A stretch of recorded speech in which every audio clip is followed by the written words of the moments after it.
The March morning in Tulsa, Oklahoma dawned crisp and clear, with a gentle breeze that carried the promise of spring through the suburban streets.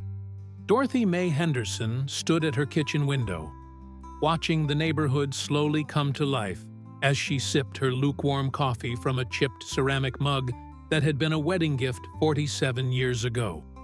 At 80 years old, Dorothy maintained the same morning routine she'd followed for decades, though now she did it alone. The small two-bedroom house on Maple Street had been her sanctuary for over 30 years. But lately, it felt more like a burden than a blessing. The mortgage had been paid off long ago, but the mounting bills, electricity, water, property taxes, and especially her medications, seemed to grow heavier each month. Since Harold's passing 18 months ago, Dorothy had learned to stretch every dollar until it screamed. But even her most careful budgeting couldn't make Social Security checks cover what they used to. "Morning, Harold," she whispered to the framed photograph on the kitchen table, showing a younger version of herself and her husband at their golden anniversary celebration. Harold's warm smile seemed to encourage her, as it always did during these quiet conversations that had become her morning ritual. Dorothy moved slowly through her modest home, her arthritis making each step deliberate and measured. She paused at the hall closet where she kept a small metal box hidden behind winter coats that rarely saw use in Oklahoma's mild climate. Inside the box, wrapped in one of Harold's old handkerchiefs, were the bills and coins that represented her grocery budget for the week: $37.63. She counted the money twice, as had become her habit, hoping somehow the amount would have magically increased overnight. It hadn't, of course, but Dorothy had long ago mastered the art of making a little go a long way. She'd already clipped every relevant coupon from the Sunday paper, organized them in her worn leather wallet, and written her shopping list on the back of an envelope, prioritizing necessities over wants. The list was heartbreakingly simple: milk, bread, eggs, a small package of ground beef, canned soup, her prescription medications if there was money left over, and maybe, just maybe, a small container of vanilla ice cream, Harold's favorite, which she still bought occasionally as a way to keep his memory close. Dorothy's neighbor, Margaret Wells, had offered multiple times to help with groceries or to drive her to the store, but Dorothy's pride ran deeper than her financial struggles.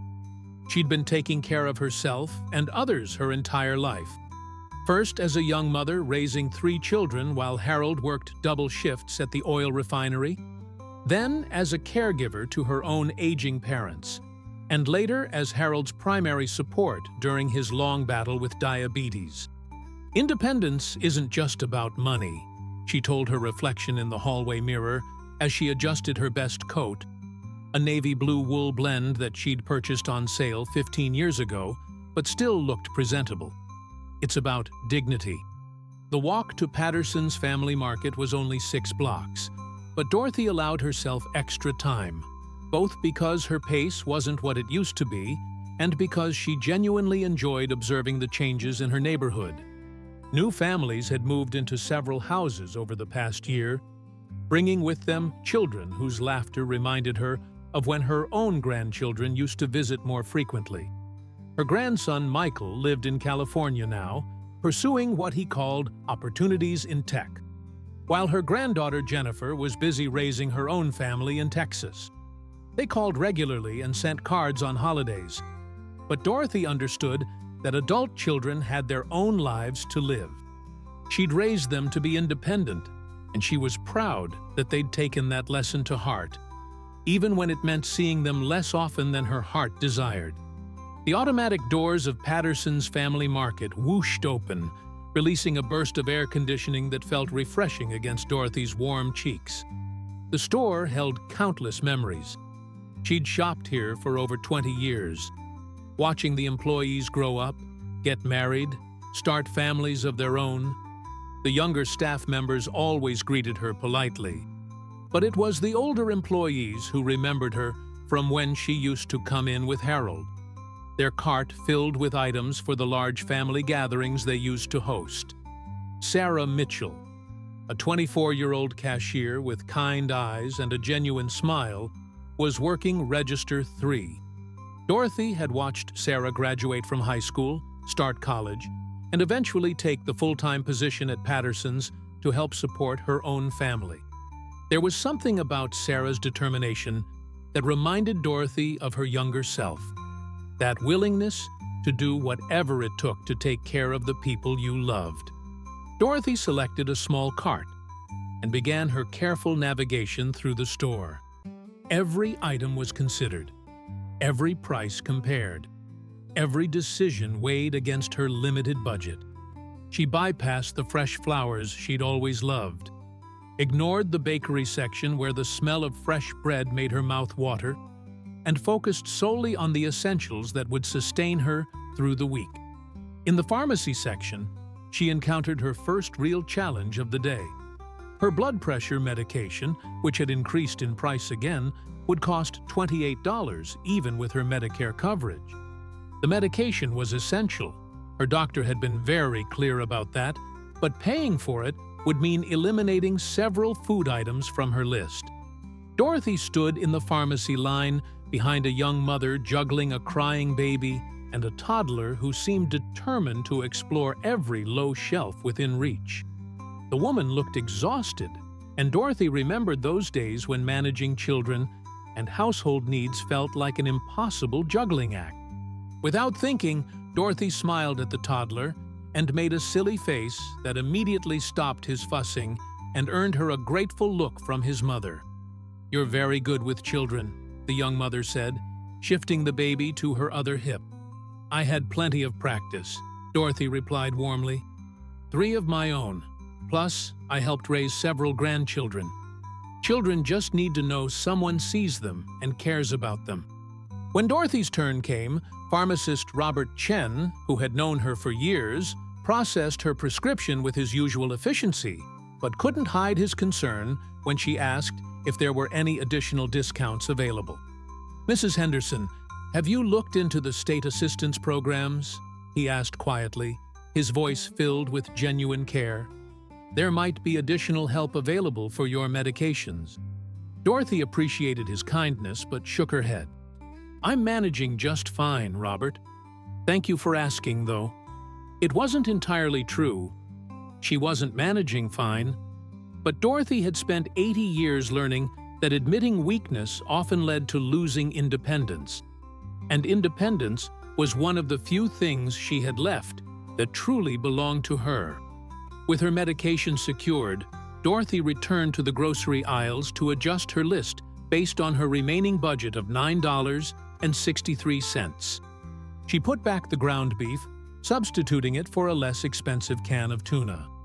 The fresh milk was replaced with powdered milk that would last longer and cost less. The loaf of bread she'd selected was switched for a day-old loaf from the discount rack. Each substitution felt like a small defeat. But Dorothy had learned to view these challenges as puzzles to be solved rather than problems to be mourned. Harold used to say she could make a feast out of scraps and leftovers, and while those days were behind her, the creativity and resourcefulness remained. As she moved through the store, Dorothy noticed a tall man in jeans and a baseball cap who seemed to be shopping with unusual discretion. He kept his head down, moved quickly through the aisles, and appeared to be trying to avoid drawing attention to himself. In a small city like Tulsa, it wasn't uncommon to see minor celebrities or musicians trying to do normal activities without being recognized. So Dorothy thought nothing of it and continued with her own shopping. The store was busier than usual for a Tuesday morning, with several checkout lines backing up as customers waited to pay for their groceries. Dorothy joined the shortest line behind an elderly man who was methodically counting exact change and a woman with 2 carts full of what appeared to be supplies for a large event. As Dorothy waited, she double-checked her calculations one more time, adding and re-adding the prices of her modest purchases. Milk substitute, day-old bread, eggs, canned soup, tuna, and one small container of vanilla ice cream.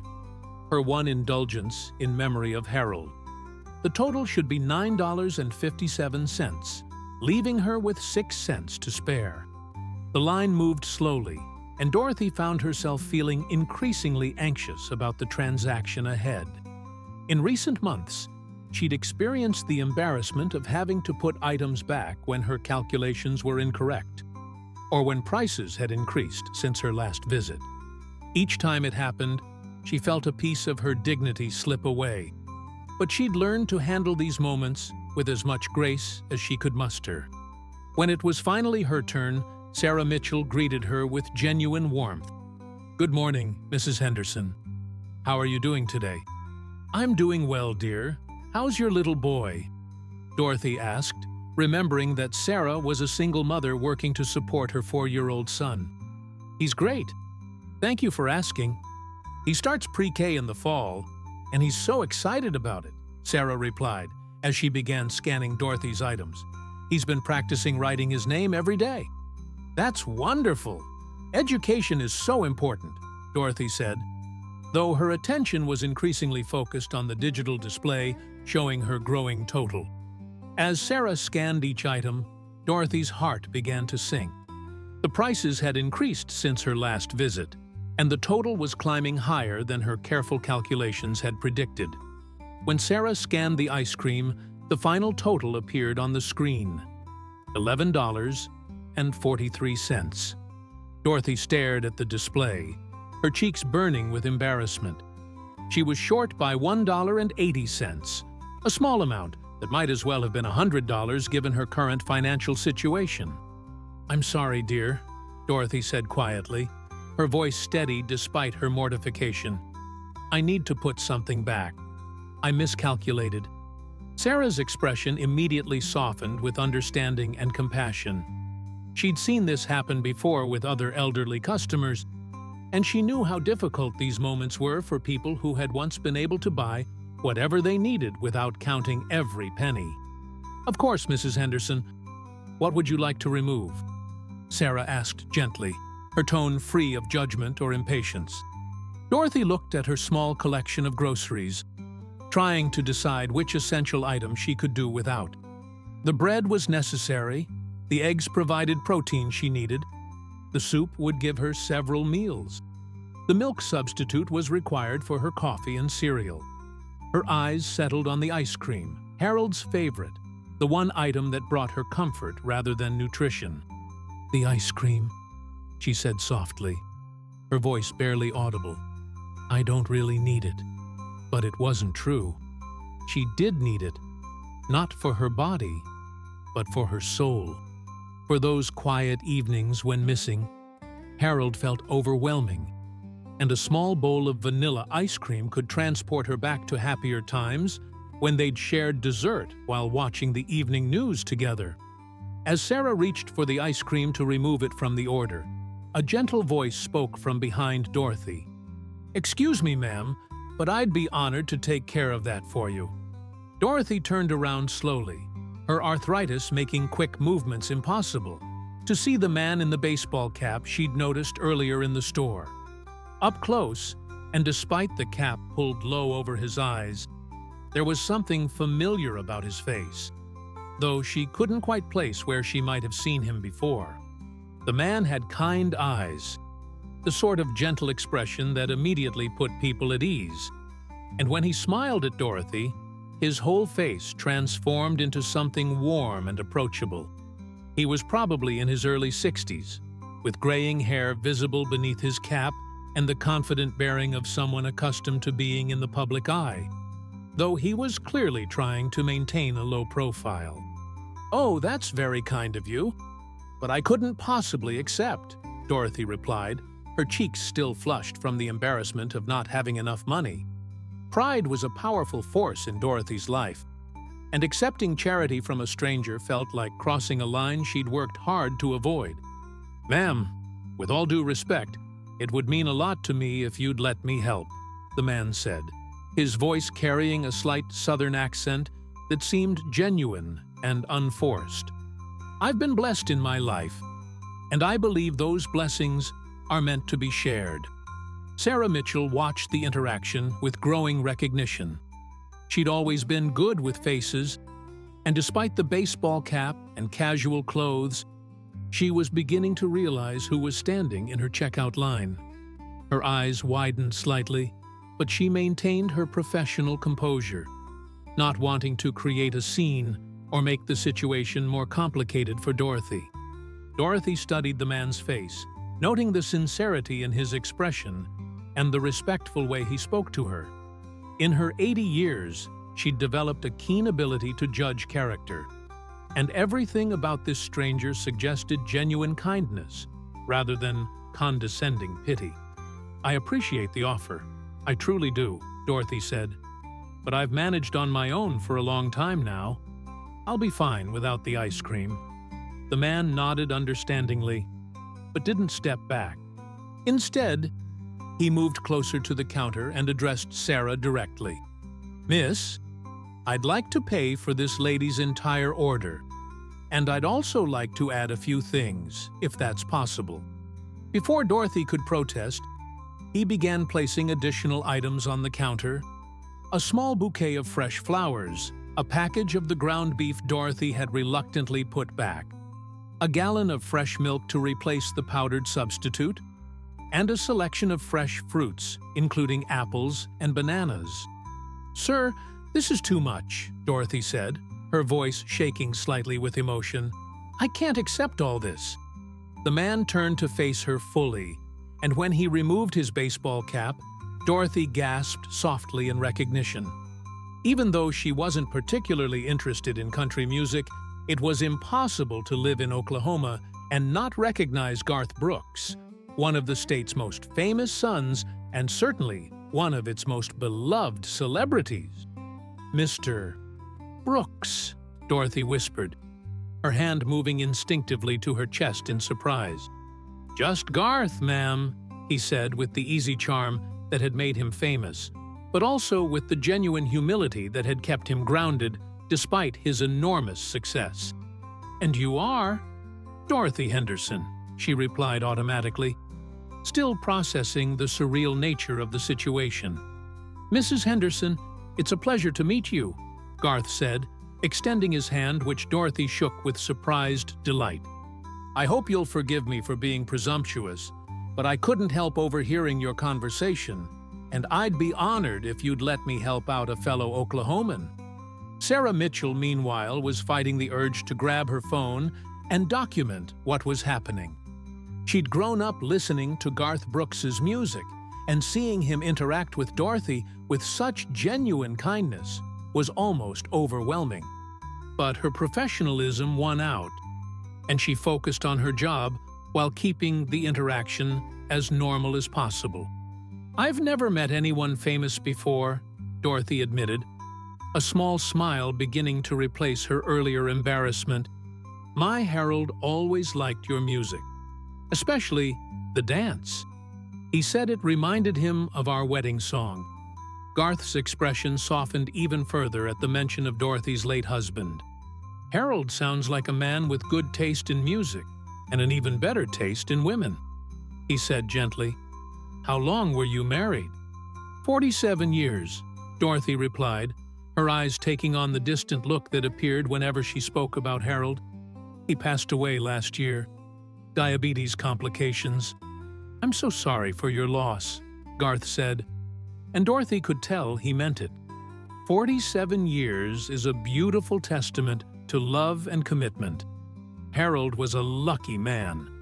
As they talked, Sarah continued processing the expanded order, her amazement growing as she watched one of country music's biggest stars treat Dorothy with the same respect and attention he might show to anyone else.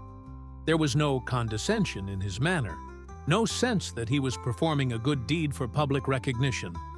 Instead, he seemed genuinely interested in Dorothy as a person. "You know," Garth continued, "I was just thinking that you might be able to help me with something. I'm working on a new song about the importance of community and taking care of each other, especially our elders who've given so much to build the world we live in. Would you mind if I asked you a few questions about your experiences? Your perspective might help me get the song right." Dorothy's eyes lit up with interest and purpose. For so long, she'd felt invisible and irrelevant, as if her 8 decades of experience and wisdom had no value in the modern world. The idea that someone might actually want to hear her thoughts, especially someone as successful as Garth Brooks, was both thrilling and validating. "I'd be happy to help if I can," she said, standing a little straighter. As Sarah finished scanning all the items, the total came to $68.37. Garth handed over his credit card without hesitation, but Dorothy couldn't help feeling overwhelmed by the generosity. "This is too much," she repeated, though her protest was becoming weaker, as she realized that refusing might actually hurt Garth's feelings rather than preserve her dignity. "Mrs. Henderson," Garth said seriously, "I've been incredibly blessed in my career and my life. I've sold millions of albums, played for thousands of people, and had experiences I never could have dreamed of when I was starting out. But you know what I've learned. None of that means anything if we don't use our blessings to help each other. You're not taking charity from me. You're giving me the opportunity to do something meaningful with the gifts I've been given."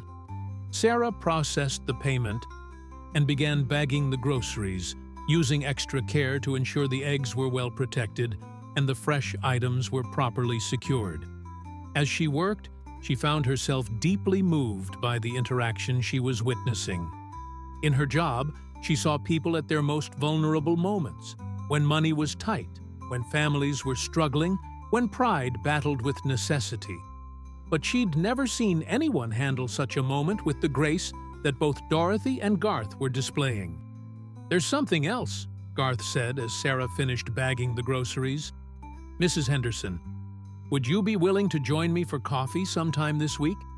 I meant what I said about wanting to hear your perspective for my song, and I think you might have stories that could really help other people feel less alone."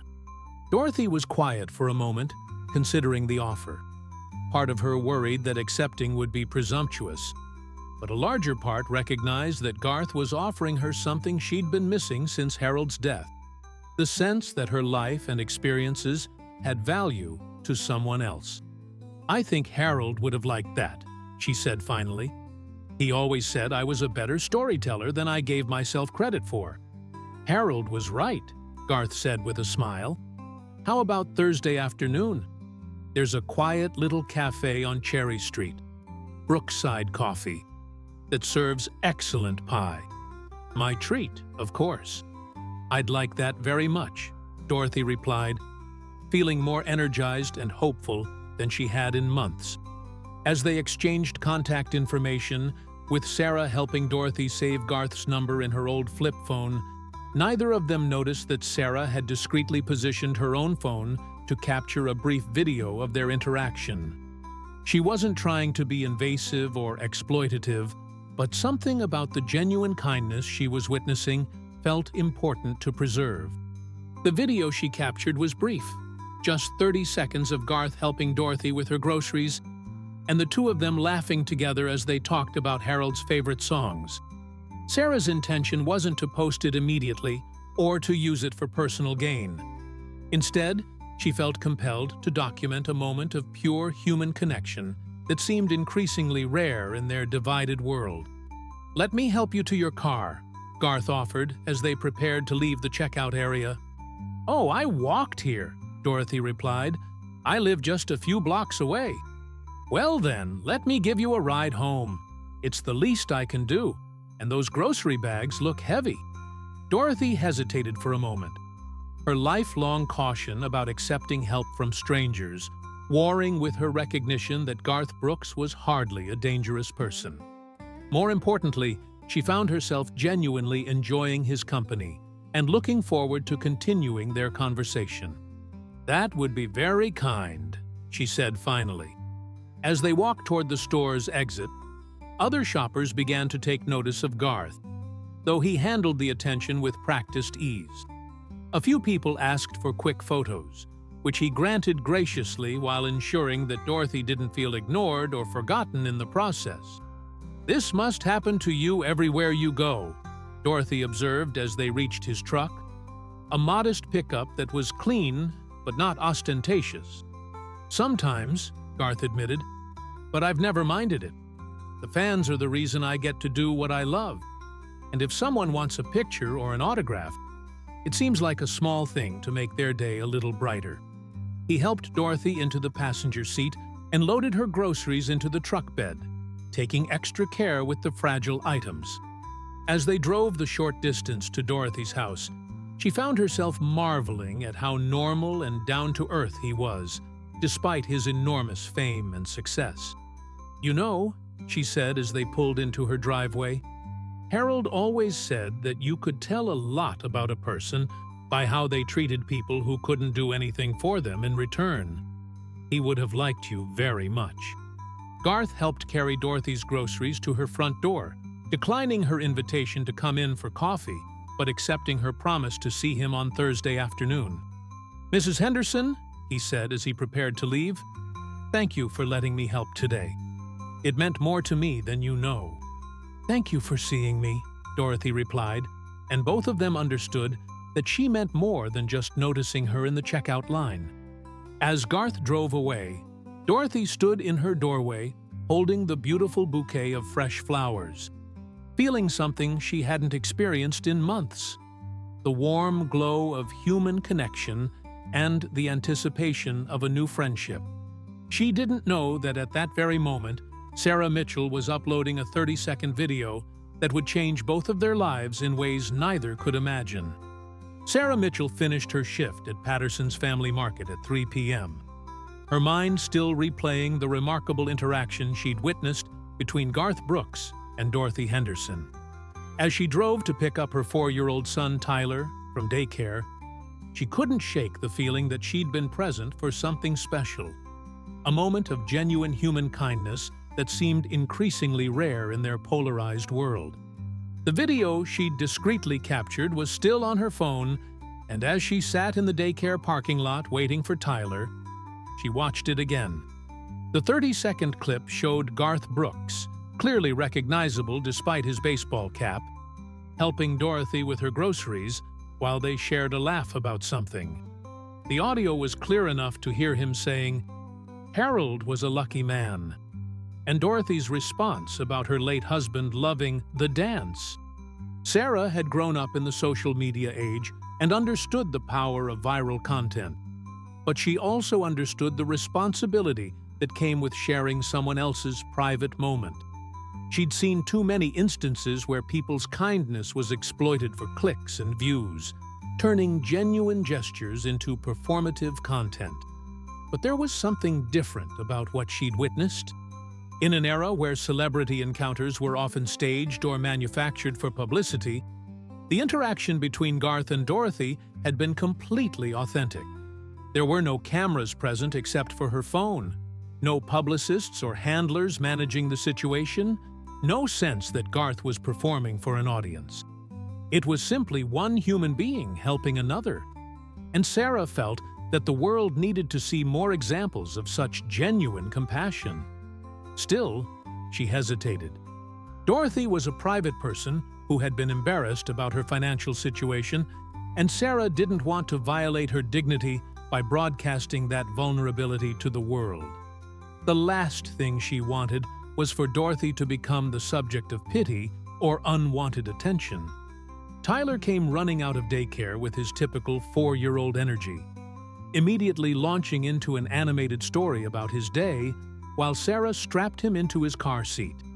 As they drove home to their small apartment, Tyler's innocent chatter about helping his friend share crayons and how his teacher said sharing is caring crystallized Sarah's thoughts about the video. "Mommy, why are you smiling?" Tyler asked from the back seat. "I'm thinking about something nice that happened at work today," Sarah replied. "Someone helped a lady who needed it, and it made me remember that there are lots of good people in the world." "Like when you helped me reach the cereal?" Tyler asked. "Exactly like that, sweetie." That evening, after Tyler was asleep, Sarah sat at her small kitchen table with her laptop and phone, writing a careful caption for the video. She'd decided to share it, but with conditions and context that would protect Dorothy's dignity while highlighting the positive message. Her caption read, "Something beautiful happened at work today. I watched Garth Brooks quietly and genuinely help a customer who was having trouble affording her groceries. No cameras, no publicity, just one person helping another. Mrs. Dorothy, with her permission, wanted me to share this because she said the world needs more examples of kindness. She also wanted everyone to know that her late husband Harold would have been so happy to know that his favorite singer is as good a person as his song suggested. Kindness matters. Oklahoma. Community support. Garth Brooks." What Sarah didn't mention in her caption was that she hadn't actually gotten Dorothy's permission before posting.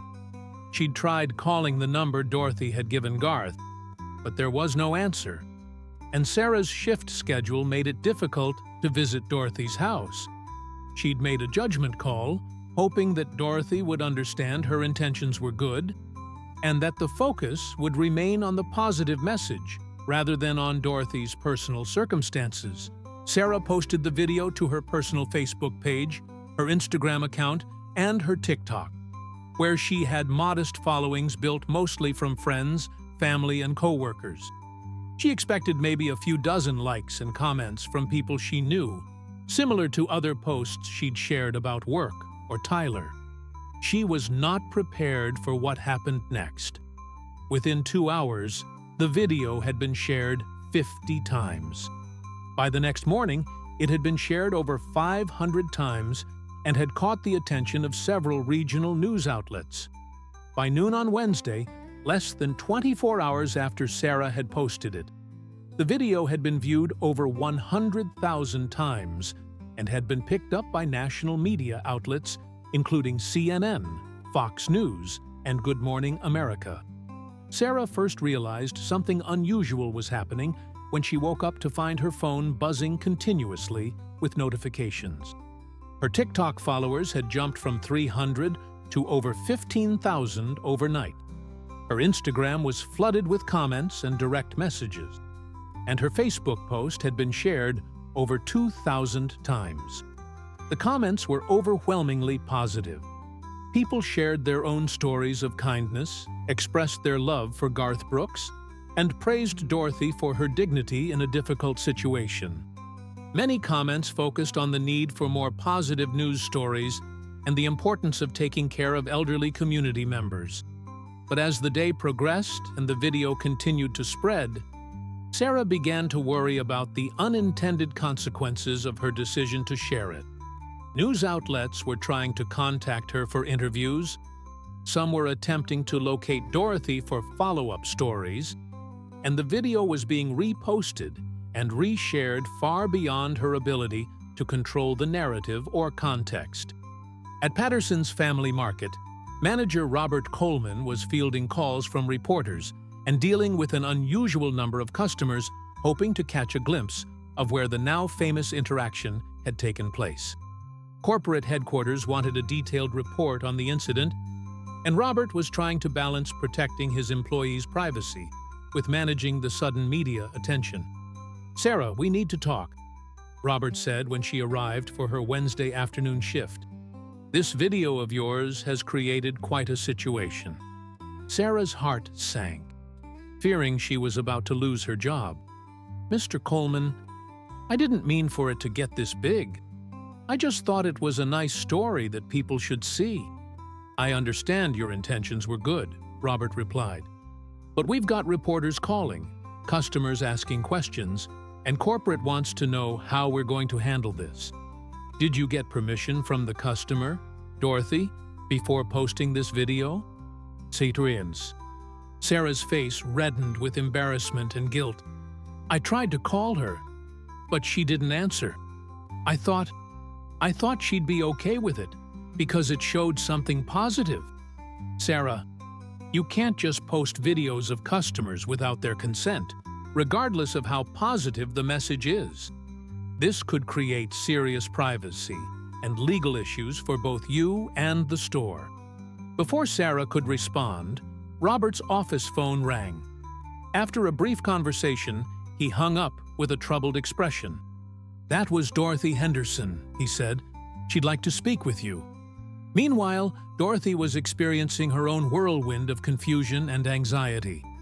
She'd woken up Wednesday morning to find several messages on her answering machine from reporters asking for interviews about her encounter with Garth Brooks. At first, she thought someone was playing a prank on her, but as the calls continued throughout the morning, she realized something significant had happened.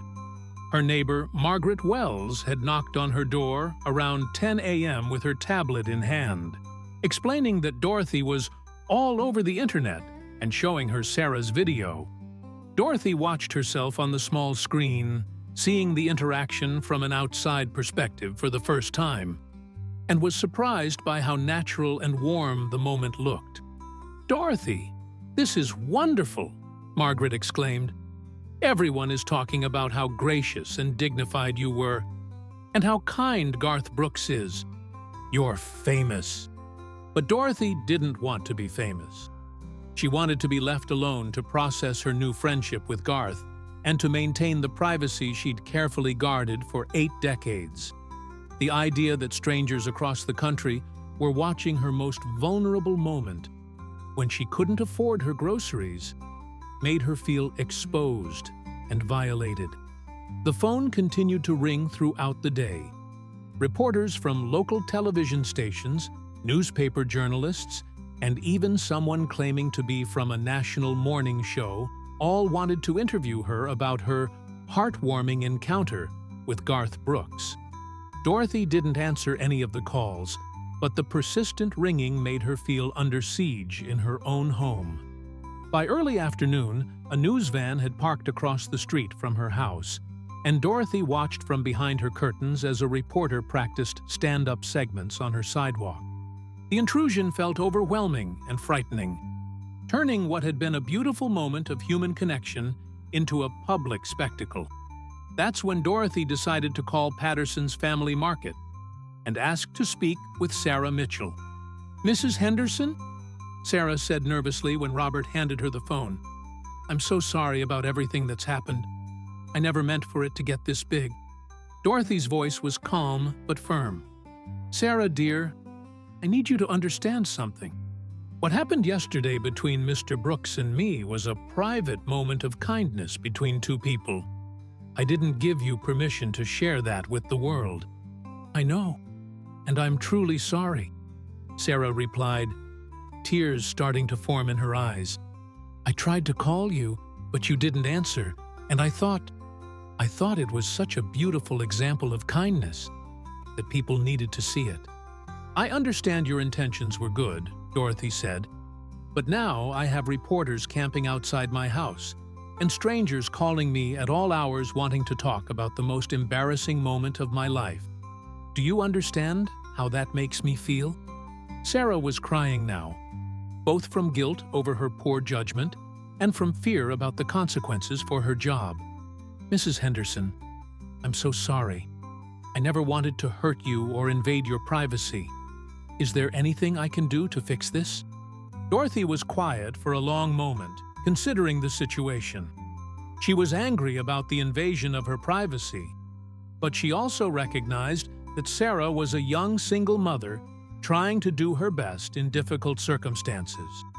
Moreover, Dorothy had spent enough time reading the comments on the video, with Margaret's help, to understand that the response had been overwhelmingly positive and that many people had been genuinely moved by the message of kindness.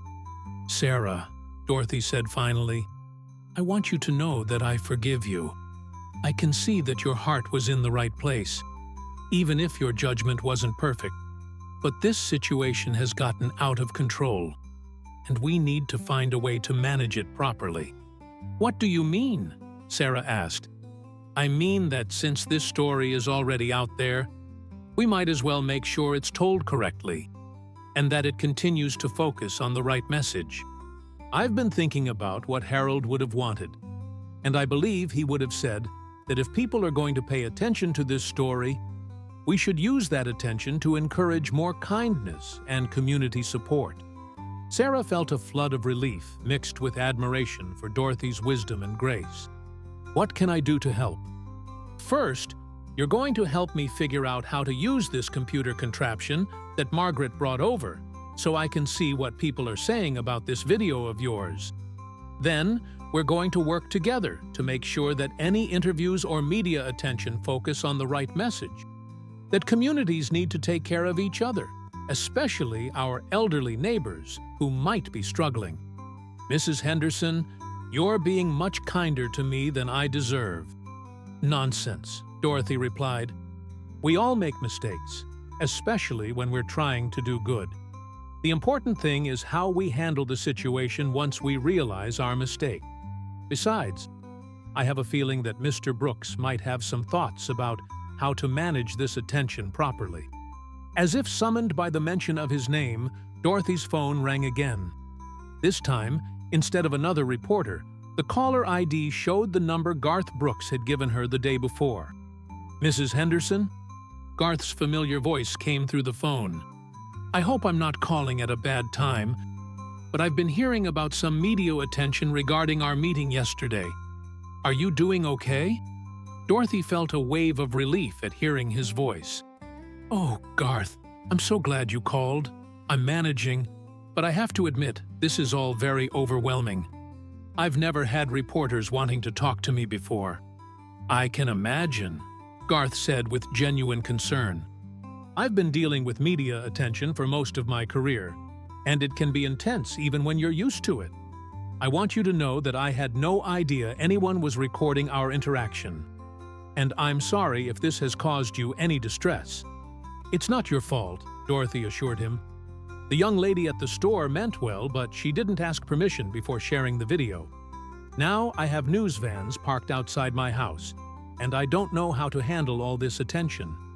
Garth was quiet for a moment, and Dorothy could hear him thinking through the situation. Mrs. Henderson, would it be helpful if I came over?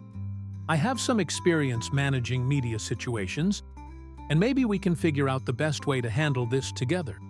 Plus, we still have that coffee date on Thursday. Maybe we should move that up given the circumstances. That would be wonderful, Dorothy said gratefully. But won't coming here just create more of a scene with all these reporters around? Let me handle that part, Garth said with a slight chuckle. I've gotten pretty good at avoiding unwanted attention when I need to. Can you give me your address? An hour later, Dorothy watched from her living room window as a modest sedan, not the pickup truck from the day before, pulled into her driveway. Garth emerged wearing different clothes and sunglasses, moving with the practiced efficiency of someone who knew how to navigate media attention. He'd clearly taken steps to avoid being recognized by the reporters still stationed across the street. Dorothy opened her front door before he could knock, quickly ushering him inside before the reporters realized who he was. That was impressive, she said with a smile. How did you manage to get past them? Different car, different clothes, and a route through your neighbor's backyard with their permission, Garth explained, returning her smile. Your neighbor Margaret is a very nice lady, by the way. She's quite protective of you. Dorothy laughed, the first genuine laugh she'd had since the media attention began. Margaret has appointed herself as my unofficial guardian since Harold passed. She means well, even if she can be a bit overwhelming sometimes. Garth looked around Dorothy's modest living room, taking in the family photos, Harold's reading chair that still held his favorite blanket, and the general sense of a life well lived in comfortable surroundings. This is a lovely home, he said sincerely. It feels warm and welcoming. Harold always said a home should tell the story of the people who live there, Dorothy replied, settling into her favorite chair and gesturing for Garth to sit on the sofa. Would you like some coffee? I made a fresh pot. That sounds perfect. As Dorothy prepared coffee in the kitchen, using the good china that had been a wedding gift, Garth examined the photos on the mantel. There were pictures spanning decades. Dorothy and Harold as young newlyweds, family gatherings with children and grandchildren, anniversaries and birthdays that documented a life built on love and commitment. "Tell me about Harold," Garth said, when Dorothy returned with the coffee service. Dorothy's eyes lit up as she settled back into her chair. "Harold was the kindest man I ever knew. He worked at the oil refinery for 37 years. Never missed a day unless one of the children was sick. He coached Little League Baseball on weekends, helped neighbors with car repairs, and never said an unkind word about anyone. Sounds like he was quite a man." "He was," Dorothy agreed, her voice warm with memory. "When he was diagnosed with diabetes 10 years ago, he handled it with the same grace he brought to everything else. Never complained, followed his diet religiously, took his medications faithfully, but in the end, the disease was stronger than he was." They talked for over an hour, with Garth asking thoughtful questions about Dorothy's life, her marriage, her children, and her experiences as a longtime Tulsa resident. He shared stories about his own family, his career, and his deep connection to Oklahoma. The conversation flowed naturally, as if they'd been friends for years rather than having met just the day before. "You know," Garth said eventually, "I meant what I said yesterday about wanting to hear your perspective for a song I'm working on. This conversation has given me so many ideas about the importance of community, the wisdom of our elders, and how we can better support each other." "I'd be honored to help however I can," Dorothy replied. "But first, we need to figure out what to do about all this media attention. I've never dealt with anything like this before." Garth nodded seriously. "I've been thinking about that. We have a few options. We could try to ignore it and hope it dies down on its own, but given how much the video has spread, that seems unlikely to work quickly. We could issue a statement asking for privacy, but that often just creates more interest. What would you recommend?" "I think our best option is to control the narrative by being proactive. If we're going to tell this story, let's tell it right and use the platform to share a message that matters to both of us." Dorothy considered this carefully. "What kind of message?" "Well, from our conversation, I can see that you understand something that a lot of people seem to have forgotten.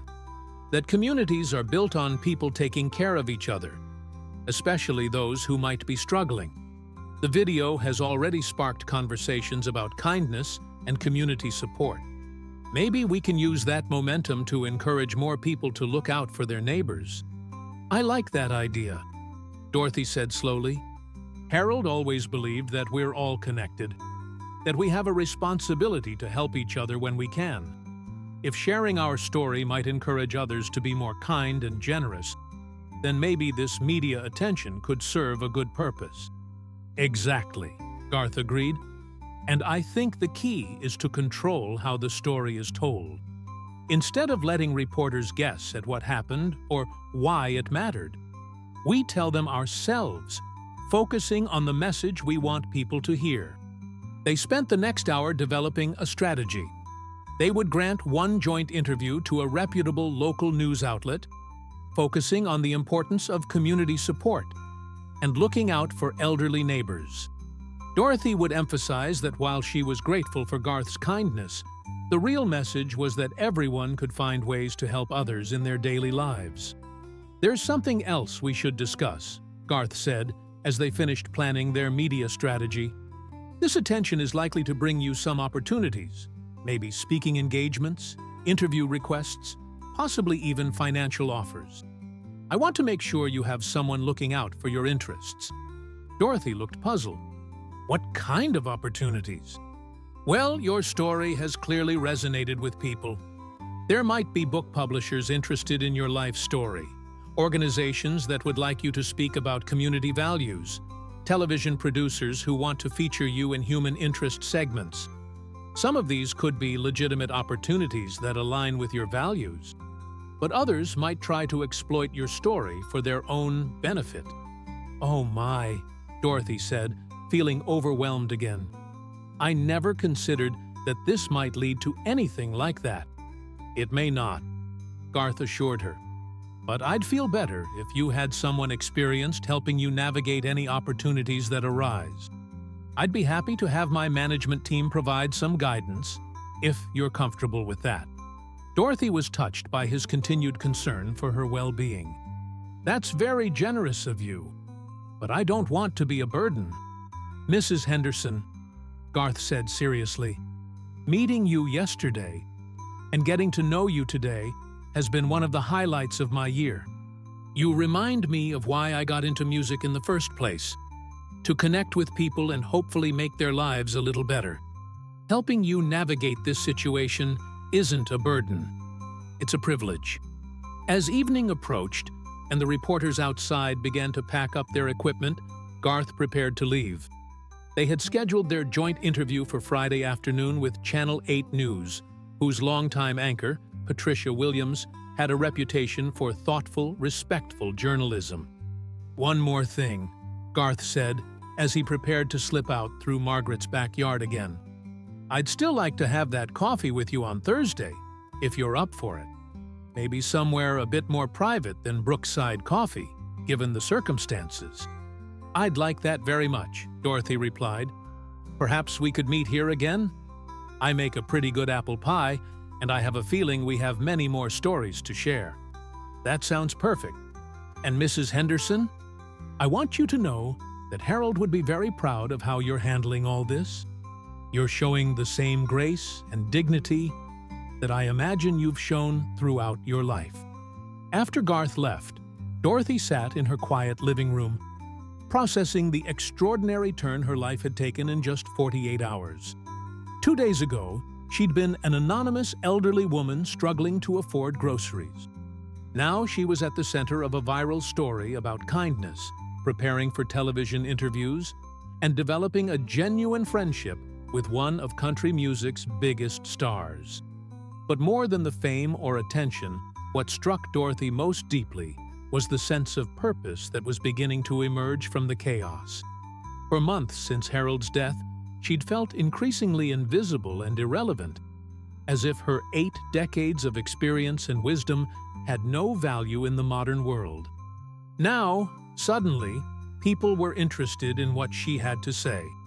The comments on Sarah's video included hundreds of messages from people sharing their own stories of kindness, expressing their love for their elderly relatives, and committing to be more aware of neighbors who might need help. As she prepared for bed that night, Dorothy looked at Harold's photograph and whispered, I think you'd approve of all this, don't you? Maybe this is how I'm supposed to honor your memory, by encouraging others to be as kind and generous as you always were. The house was quiet, except for the gentle hum of the refrigerator and the distant sound of traffic on the main road. But for the first time in months, Dorothy didn't feel lonely. Instead, she felt connected to Garth, to Sarah, to the thousands of people who had been moved by their simple interaction, and most importantly, to a sense of purpose that she thought she'd lost forever. Thursday morning brought a sense of calm that Dorothy hadn't experienced since the video first went viral. The reporters had moved on to other stories, her phone had stopped ringing constantly, and she was able to enjoy her morning coffee while watching the neighborhood come to life without feeling like she was being observed. Margaret Wells knocked on the door around 9 a.m., carrying a plate of fresh muffins and her tablet loaded with the latest comments on Sarah's video. Dorothy, you have to see this, Margaret said excitedly, settling onto the sofa with the tablet. People from all over the country are sharing their own stories about helping neighbors and elderly community members. Look at this one. A woman in Seattle started a grocery delivery service for seniors in her neighborhood, inspired by your story. Dorothy put on her reading glasses and examined the screen, scrolling through dozens of comments that had been posted overnight. A high school student in Texas had organized a fundraiser to help elderly residents pay for prescription medications. A family in Ohio had started checking on their elderly neighbor daily after seeing the video. A grocery store chain had announced a new program to discreetly help customers who couldn't afford their full purchases. "It's remarkable," Dorothy murmured, genuinely amazed by the ripple effect of kindness that seemed to be spreading across the country. All this from a 30-second video of someone helping me buy groceries. "It's not just about the groceries," Margaret said wisely. "It's about dignity, respect, and recognizing that we all need help sometimes. You handled that moment with such grace, Dorothy, and people responded to that." As they read through more comments, Dorothy began to understand something important about what had happened. The video had resonated with people not just because it showed a celebrity being kind, but because it represented something many people felt was missing from their communities: genuine human connection and mutual support. Many of the comments came from elderly people sharing their own struggles with fixed incomes and increasing costs of living. Others came from younger people expressing guilt about not staying in closer touch with aging relatives or not being more aware of elderly neighbors who might need assistance. "Look at this comment," Margaret said, pointing to a message from a woman named Jennifer Rodriguez in Phoenix. She says the video made her realize she hadn't called her grandmother in over a month. So she drove over to visit and found out her grandmother had been too proud to ask for help with grocery shopping. Now, Jennifer goes shopping with her every week. Dorothy smiled, thinking about how Harold would have loved knowing that their story was encouraging families to spend more time together. Harold always said that small acts of kindness create ripples that spread farther than we can imagine. I think he would be amazed by all this. Around noon, Dorothy began preparing for Garth's visit, making apple pie from scratch using Harold's favorite recipe. The familiar routine of baking helped calm her nerves about the television interview they'd scheduled for the following day. As she worked in the kitchen, she thought about what message she wanted to convey to the potentially thousands of people who might see the interview. Garth arrived promptly at 2 p.m., this time in his original pickup truck since the media attention had died down enough for him to visit openly. He brought with him a small gift, a framed photograph of himself and Dorothy from their first meeting at the grocery store, which his team had somehow obtained and professionally printed. "How did you get this?" Dorothy asked, delighted by the thoughtful gesture. Sarah Mitchell at Patterson's Market had a few additional photos from that day that she shared with my team, Garth explained. "She felt terrible about posting the video without your permission and wanted to do something to make amends. She's a good kid who made a mistake with good intentions." Dorothy studied the photograph, which captured both of them laughing together as Garth helped load groceries into his truck. "We look happy," she observed. "We were happy," Garth agreed. It was a genuine moment of human connection, which is probably why it resonated with so many people. Over apple pie and coffee, they continued planning for the next day's interview, while also simply enjoying each other's company. Garth shared stories about his career, his family, and his efforts to stay grounded despite enormous success. Dorothy talked about her life with Harold, her children and grandchildren, and her observations about how communities had changed over the decades. "You know," Dorothy said thoughtfully, "when I was young, neighborhoods were different. People knew each other, looked out for each other as a matter of course. If someone was struggling, the community rallied around them without making a big production of it." "What changed?" Garth asked, genuinely interested in her perspective. "I think people became more isolated, more focused on their own immediate families, rather than the broader community. Technology was supposed to connect us, but in many ways, it made us more isolated. People drive into their garages and close the door without ever interacting with their neighbors." Garth nodded, thinking about his own observations from years of traveling and performing in different communities. "I've seen that too, especially in suburban areas.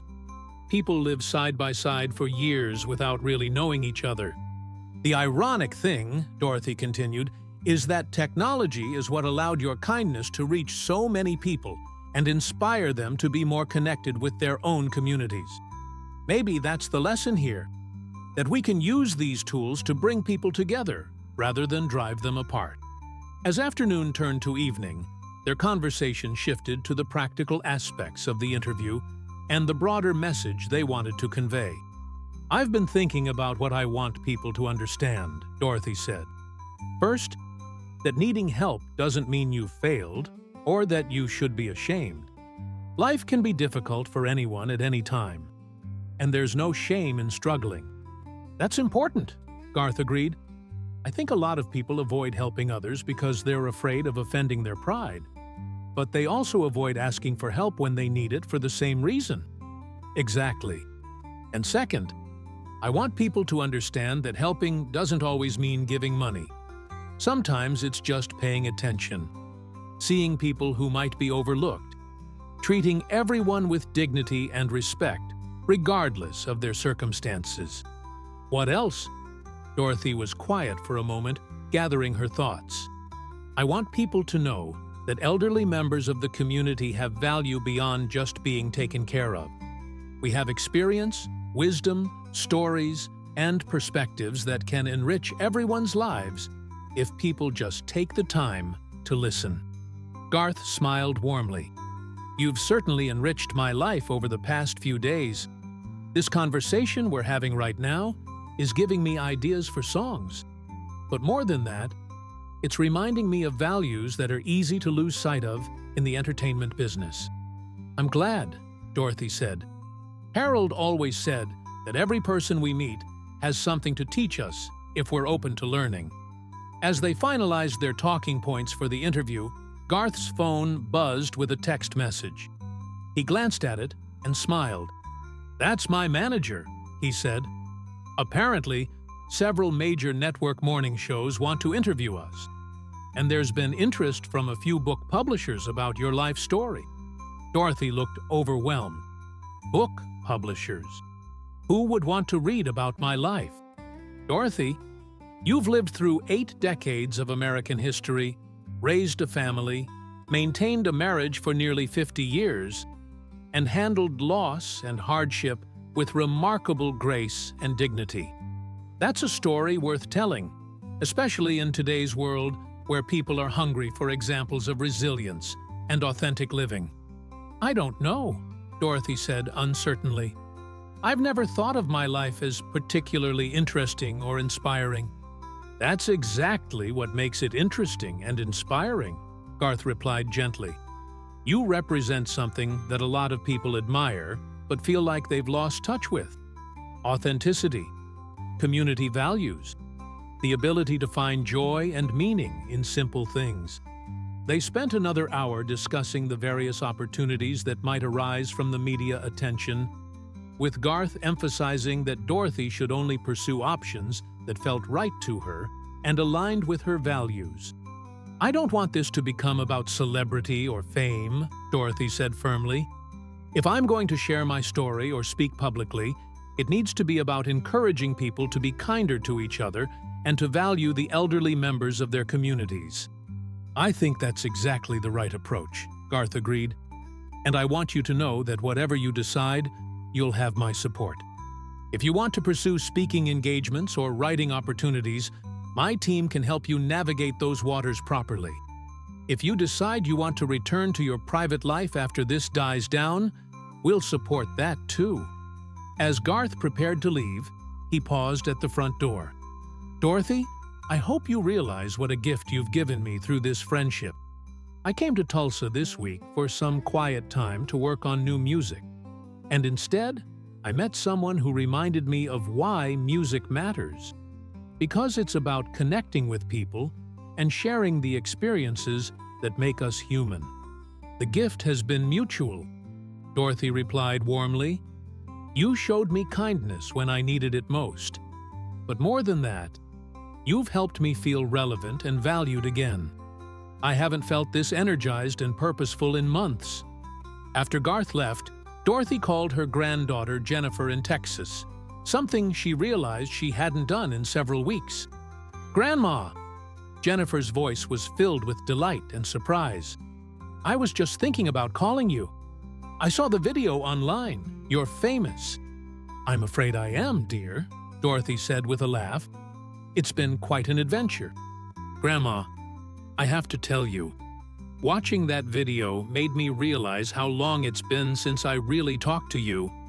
Not just a quick call to check in, but really talked.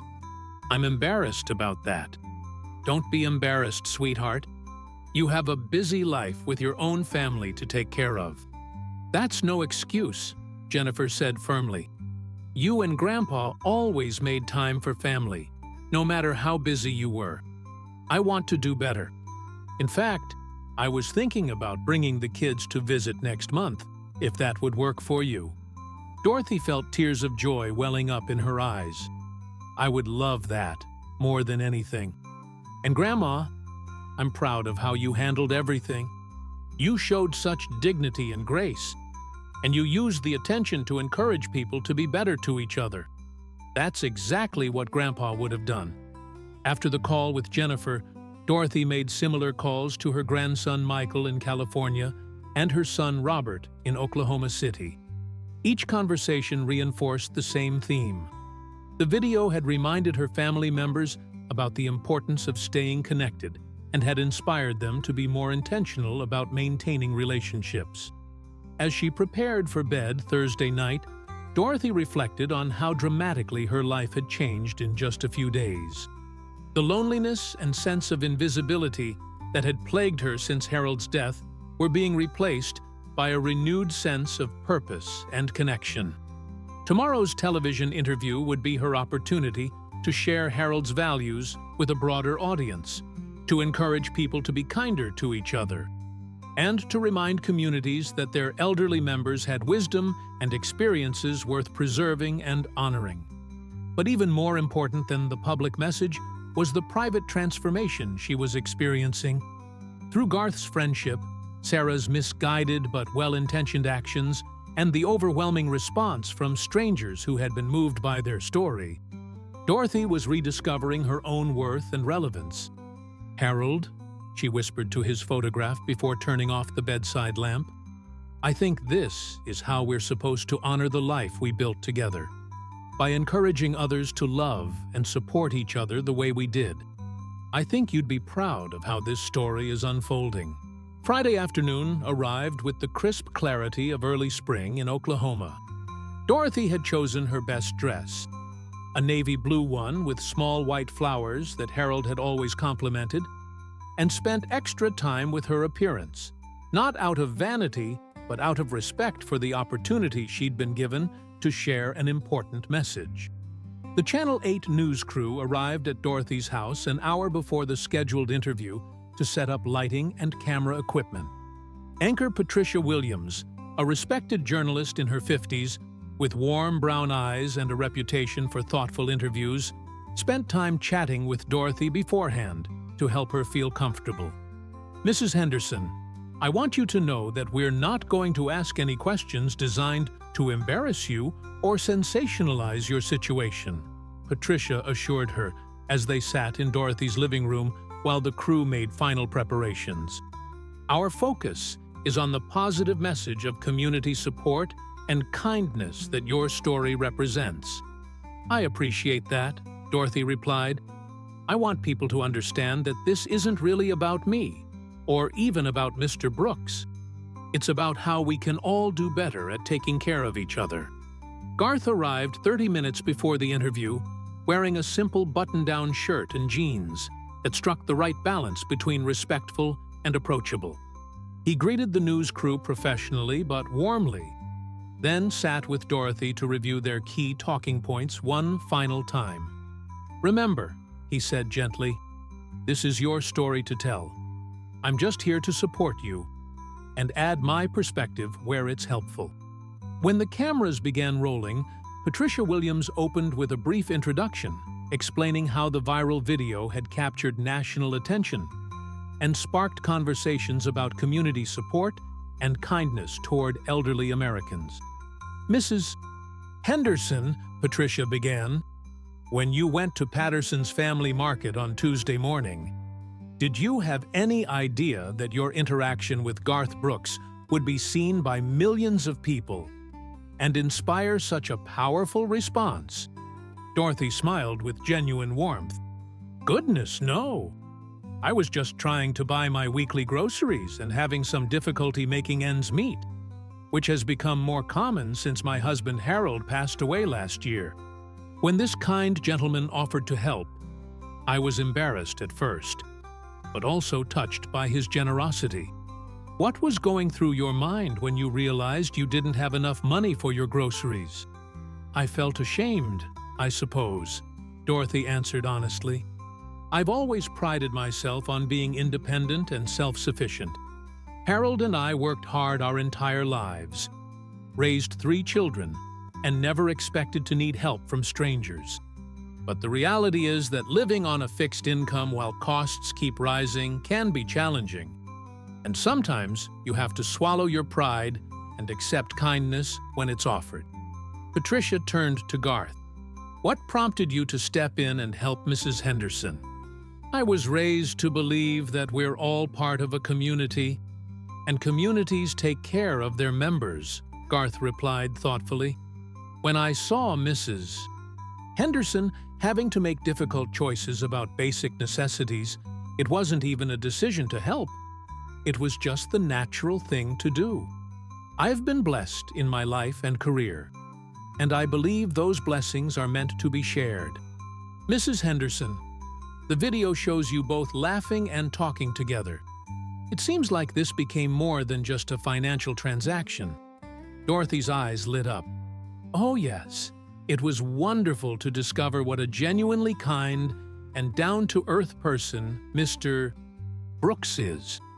He asked about my late husband Harold, and when I mentioned that Harold loved his music, especially the dance, we ended up having a lovely conversation about love, loss, and the importance of cherishing the time we have with people we care about. The response to this video has been remarkable, Patricia continued. We've received hundreds of messages from viewers sharing their own stories of kindness and committing to pay more attention to elderly neighbors who might need assistance. How does that make you feel?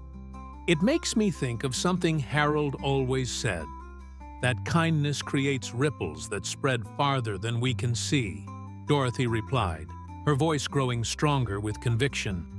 If our little interaction has encouraged even a few people to reach out to elderly neighbors, to call their grandparents more often, or to simply treat strangers with more compassion, then I'm grateful this became public. Garth leaned forward slightly. I think what's resonated with people is seeing genuine human connection. Mrs. Henderson didn't want to be treated as a charity case, and I wasn't trying to be a savior. We were just 2 people connecting over shared values and experiences. That's something everyone can relate to. Mrs. Henderson, what would you want people to understand about the challenges facing elderly Americans today? Dorothy paused thoughtfully before answering. I want people to know that needing help doesn't mean we've failed or that we should be invisible. Many of us are living on incomes that haven't kept pace with rising costs, but we still have so much to contribute to our communities. We have wisdom from decades of experience, stories that preserve family and community history, and perspectives that can enrich everyone's lives.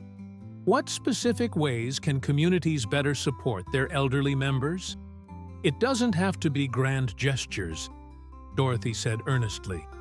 Sometimes it's just paying attention, noticing if an elderly neighbor hasn't been seen for a few days, offering to pick up groceries during bad weather, or simply taking time to have a conversation.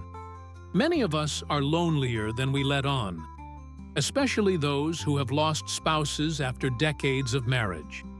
Patricia addressed Garth again. This interaction has brought you both a lot of attention. How do you plan to use this platform? Mrs. Henderson and I have been talking about that, Garth replied. We want to make sure any attention focuses on the broader message of community support. I'm actually working on a new song inspired by our friendship and the response to this story. Something about the wisdom of our elders and the importance of intergenerational connections. And you, Mrs. Henderson.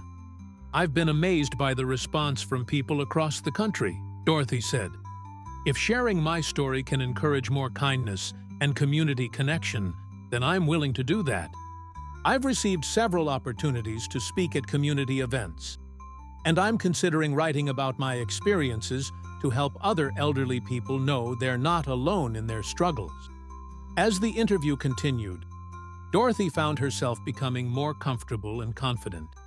She shared stories about Harold, talked about the importance of maintaining dignity while accepting help, and offered practical suggestions for how communities could better support their elderly members.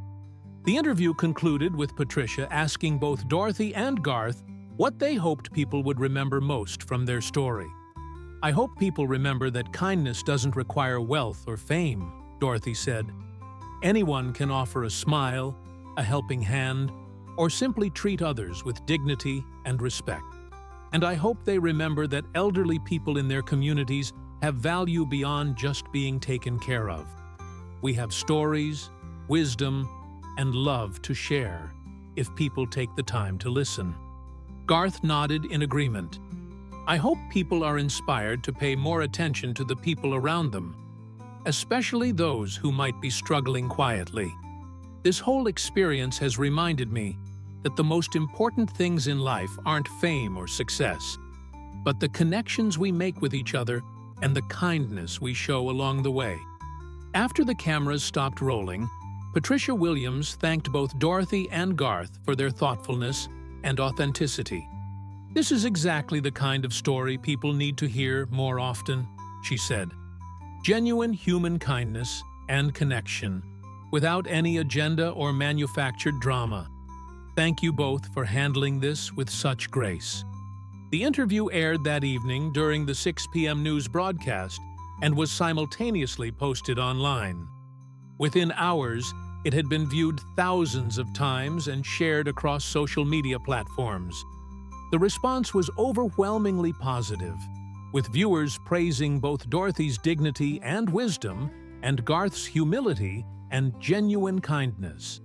But more importantly, the interview sparked the kind of real-world action that Dorothy and Garth had hoped for.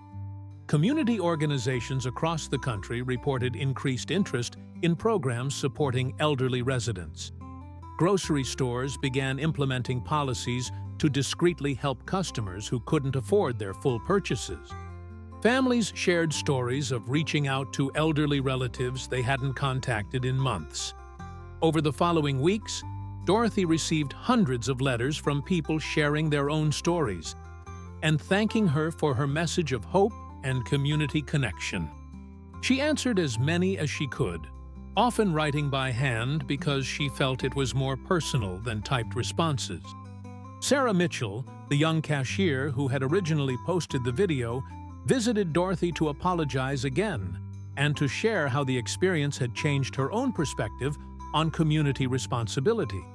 Dorothy not only forgave her, but encouraged her to pursue her education, leading to Sarah enrolling in community college courses toward a degree in social work. Garth kept his promise to stay in touch, visiting Dorothy regularly and including her in the songwriting process for his new album.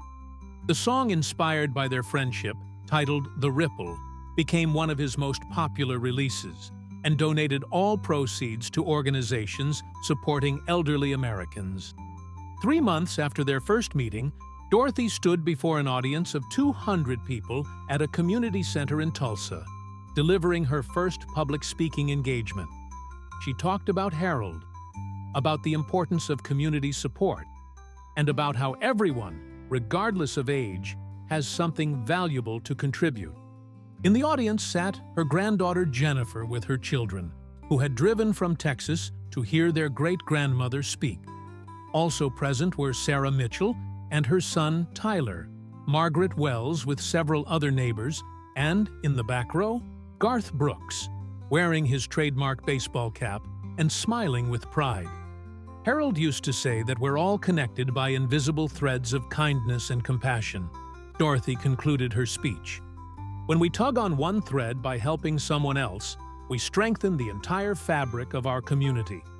A simple act of kindness in a grocery store checkout line taught me that those threads are stronger than I ever imagined, and that it's never too late to discover new purpose and new friendships. As the audience rose in a standing ovation, Dorothy looked out at the faces before her.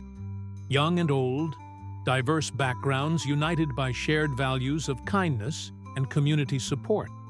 She thought about Harold and how proud he would be, not just of the attention their story had received, but of the genuine connections and positive changes it had inspired.